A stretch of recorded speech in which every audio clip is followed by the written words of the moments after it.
Hi, I'm Michael Santos with Compliance Mitigation. Happy to be presenting you with a case study that addresses kickbacks and HIPAA violations and electronic healthcare records. We're going to be talking about a startup company that eventually tried to sell the business to a larger player in the marketplace, but past decisions led to problems that influenced shareholders and team members and probably ruined some careers. So the state of the industry in healthcare is that congressional legislation has failed to keep up with technological innovation in healthcare, leading to uncertainty with regard to how healthcare providers must comply with regulations. Rapidly growing companies should act prudently and cautiously. Company leaders expose shareholders and team members to higher levels of risk for government investigations if they misinterpret rules and the way that regulators are going to enforce those rules. Government investigations have resulted in many settlements measured in the hundreds of millions of dollars. Further, the settlements require cooperation with prosecutors. Those cooperation agreements portend legal troubles for as yet to be named healthcare companies and people that violated rules and regulations. So if you're in the healthcare space, know that you're in a highly regulated industry, and it's important to really understand how the government is going to assess you as a player on the job. So here's the background and analysis. Allscripts Healthcare Solutions trades publicly on the Nasdaq stock exchange. It serves the healthcare industry, providing technology solutions that advance clinical, financial, and operational results. That technology connects people, places, and data across what they describe as an open, connected community of health. Such innovations empower caregivers to make better decisions and deliver better care. Sounds like a great innovation. Allscripts Health Solutions includes electronic health records, population health, patient engagement, revenue cycle management services, enabling organizations worldwide of all sizes to manage their healthcare facilities. The company employs more than 9,600 people. It operates from its headquarters in Chicago and has a market valuation in excess of $2 billion. We've pulled all of the information here from the Department of Justice press release and other articles that we reference below. Now, a group of business leaders launched Practice Fusion, a company based out of San Francisco back in 2005. Practice Fusion provides web-based systems for physicians. It offers charting, scheduling, e-prescriptions, billing, lab integrations, referral letters, and patient EHR. The company grew quickly, and with the acceptance of telemedicine, it even grew faster. At its zenith, Practice Infusion raised seed capital at a valuation of $1.5 billion, providing substantial equity for shareholders that had invested a cumulative total of $157 million to fund the company. So they already had like a 10x return at its peak. Now, the business community turned on Practice Infusion once rumors began swirling around about a potential DOJ investigation. Government officials investigated the company's role in the opioid abuse scandal that still is rocking the nation. Allegation of the company's role in kickback schemes and its EHR certification presented a legal quandary. The company's business leaders wanted to limit exposure by selling the business to a larger organization. So the company contacted more than 40 potential suitors, but only 2 of them offered bids. Those offers valued the company at about $250 million, which was far lower than the earlier valuation of $1.5 billion. Still, it was more than $100 million higher than the company had raised from investors in seed capital. So Allscripts' bid was between $225 and $250 million, with the final amount depending on the results of its due diligence investigation of Practice Infusion's business. Well, soon after Allscripts made its bid, another EHR vendor, eClinicalWorks, resolved government allegations that it had participated in a kickback scheme and falsified EHR certifications.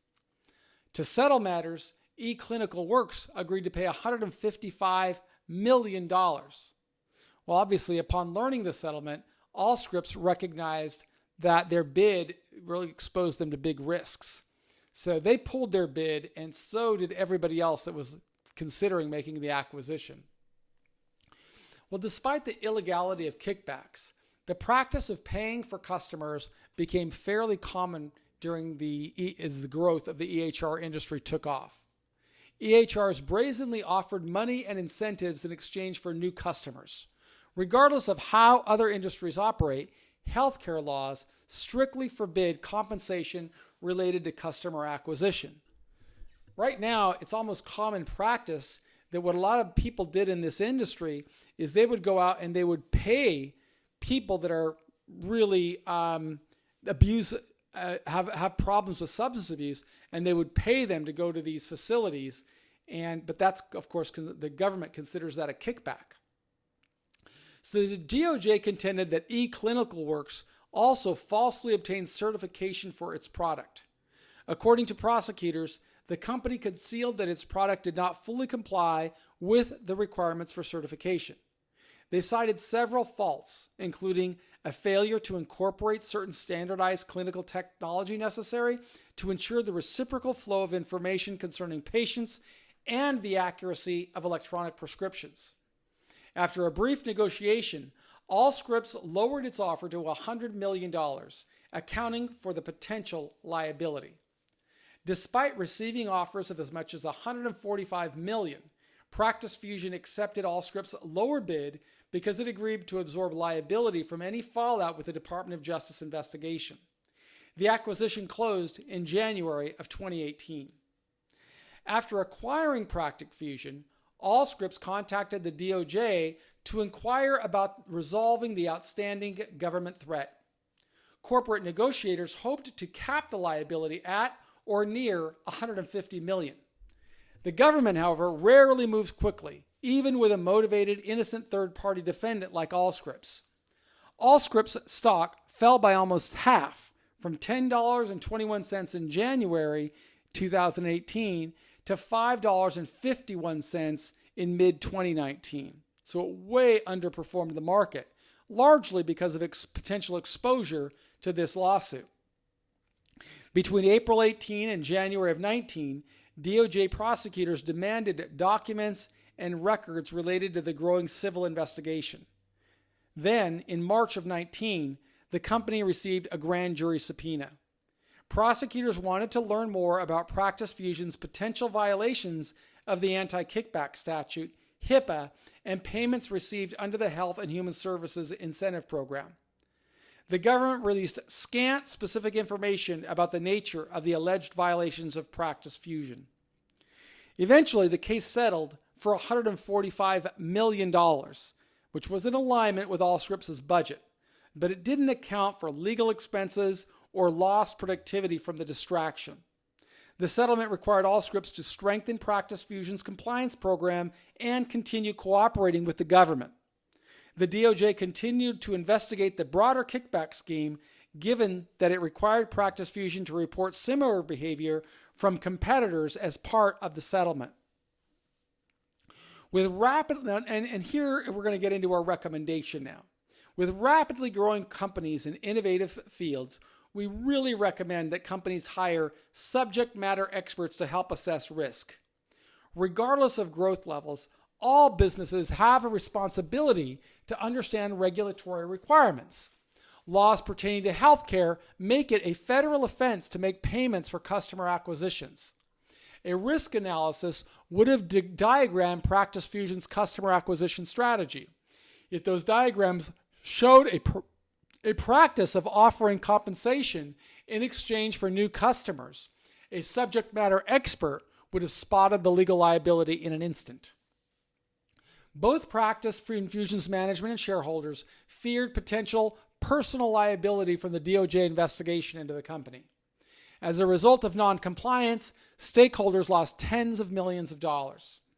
eClinicalWorks and the division of McKesson faced nearly identical legal issues, as did other companies such as Greenway Health.